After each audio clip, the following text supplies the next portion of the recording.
Good morning, Andrews Elementary, and happy Monday. I hope you enjoyed the beautiful weather that we had yesterday. It's going to be just as nice today, so that's pretty awesome. It always makes staying at home more fun when the weather cooperates. So, a couple reminders for today: packet distribution and food pickup, if you would like some food, is at the high school from 10 to noon. Okay? Now, if you only need the paper packets for homework, we are distributing those at Andrews Elementary today from 5 to 6. So, again, if you want packets and food, you have to go to the high school from 10 to 12. If you need just the packets, you can pick it up at Andrews from 5 to 6 o'clock. So, I hope you can get everything that you need. I'm going to read a follow-up book that we read before. This one's A Pocket for Corduroy. And if you remember, we read the book Corduroy the first week we were closed. So, sounds like he might get a pocket. Let's see. One late summer afternoon, Lisa and her mother took their laundry to the laundromat. As always, on such trips, Lisa carried along her toy bear, Corduroy.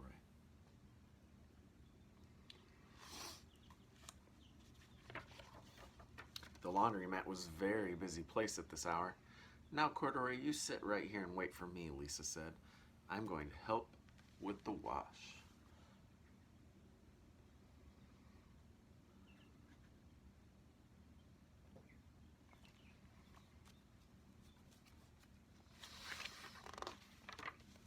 Corduroy waited patiently, then he suddenly perked up his ears. Lisa's mother was saying, "Be sure to take everything out of your pockets, Lisa dear.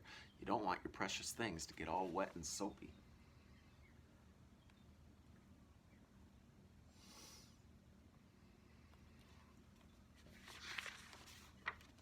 "Pockets," said Corduroy to himself. "I don't have any pockets." He slid off the chair. "I must go find something to make a pocket out of," he said, and he began to look around.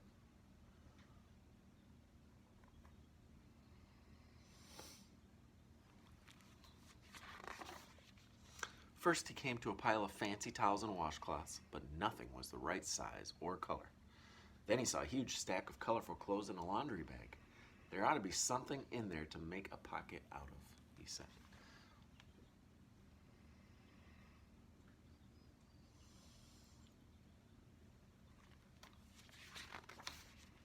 Without hesitating, he climbed inside the bag, which was filled with pieces of wet laundry. The dampness didn't bother Corduroy in the least. "This must be a cave," he said, slightly happily. "I've always wanted to live in a dark, cool cave."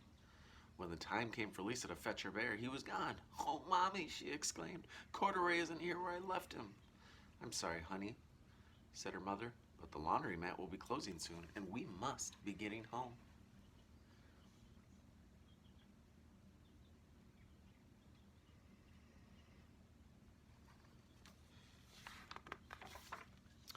Lisa was reluctant to leave without Corduroy, but her mother insisted.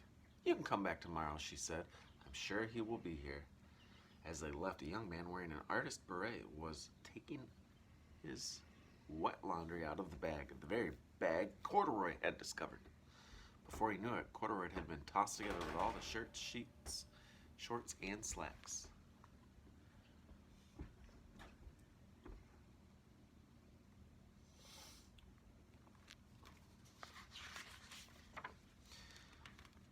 Just as the artist was shutting the glass door, Corduroy tumbled out onto the floor. "How in thunder did the bear get mixed up with all my things?" the artist wondered.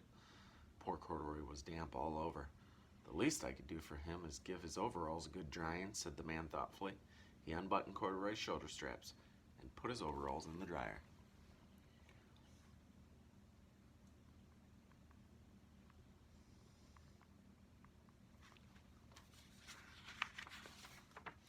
Corduroy grew dizzy as he watched the clothes spinning around, but the artist became inspired.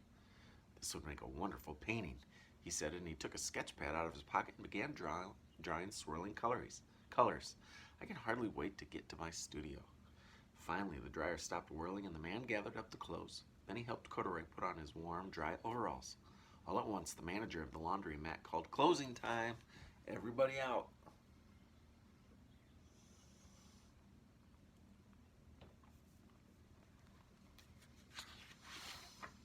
Corduroy was gently placed on top of a washing machine. I wonder who that bear belongs to, said the artist as he was leaving. Seems to me he should have a name someplace. He's too fine a fellow to be lost. As soon as the lights were turned off, Corduroy began his search again. He was surprised to see something white glowing in the dark. Maybe it's snow, he said excitedly. I've always wanted to play in the snow.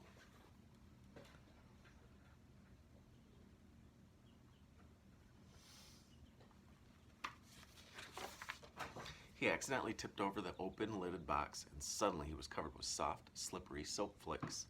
Gradually, Corduroy began to slip and slide. Oh, what fun, he said with a smile. I've always wanted to ski down a steep mountainside.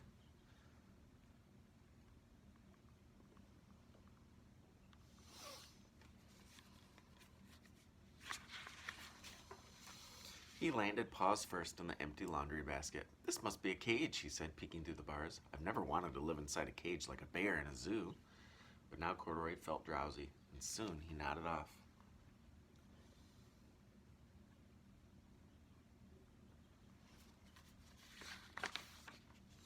Next morning, when the manager came to open the laundromat, there was Lisa waiting. I left something here yesterday, she explained. May I look around? Certainly, said the manager. My customers are always leaving things. Lisa was searching under the chairs and in the back of the washing machines when she heard the manager call her. Is this what you're looking for?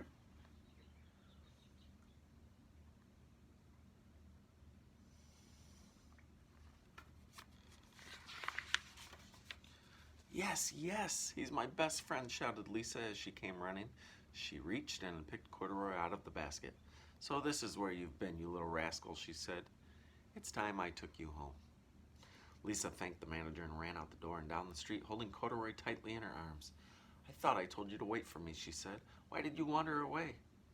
I went looking for a pocket, Corduroy said. Oh, Corduroy, why didn't you tell me you wanted a pocket, asked Lisa, giving him an affectionate squeeze.